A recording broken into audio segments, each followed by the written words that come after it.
Hey everybody, this is Brian Helmick from BetweenTheLicks.com. I'm here to teach you all a couple bass lines today, and we're really going to stay in the key of A today, so don't worry about changing keys. So we're going to start off first with the most simple one. This is the most simple blues bass line you can get, and it just sits on the root of the chord and just plays out a shuffle feel. So here we go. Just like that. Nothing's really changing. It's kind of boring. Moving up to the D. But it gives a lot of room for stuff to go on above it.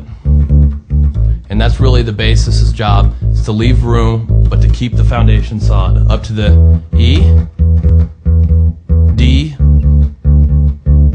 back to the A. And then starting over, you just do the same thing.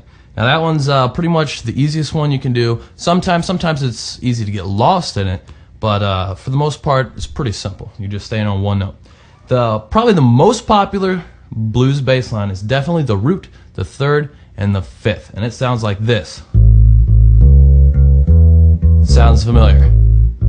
This is a very Texas Flood from Stevie Ray. A lot of songs use this though.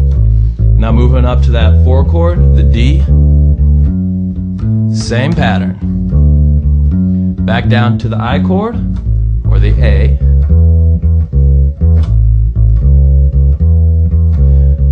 The E or the 5 chord.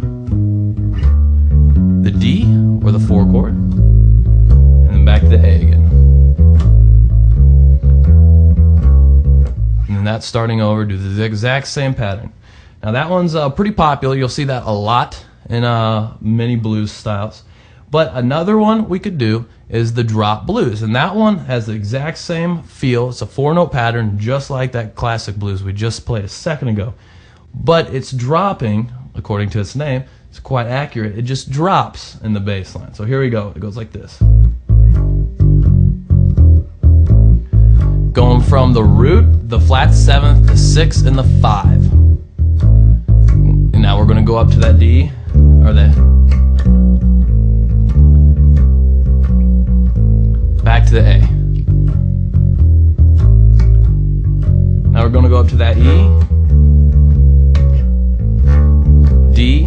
We're all using the same pattern. Back to that A. Start over again. That one also is pretty simple. It's a pretty popular one too. You'll find that one in Pride and Joy. It plays that, but there is some stuff in between. But the basic outline is the same. Mary Had a Little Lamb. You know, a lot of these Stevie Ray songs, they come straight from there because they're such classic lines, and he knew it, and that's why he played them.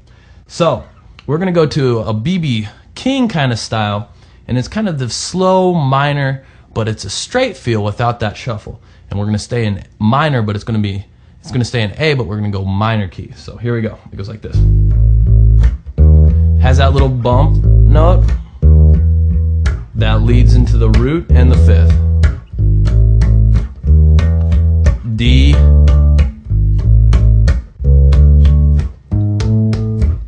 and it really doesn't matter what octave you play those notes in. Go into the A, the E there, the D, back to the A there, and starting over. So that one's a pretty popular one. I played that one a little bit fast and a little percussion kind of stuff in there. You don't have to do that. You can always slow it down according to whatever style you want. So another popular one, if you want to speed it up though, is the bouncing blues. And this one follows this pretty popular pattern, and it's pretty easy, but as you speed up, it gets a little tough, and it'll wear your hand out. So you want to practice this one. So here you go. This is a bouncing blues, once again, in A. Has a familiar feel to it. Going to that D.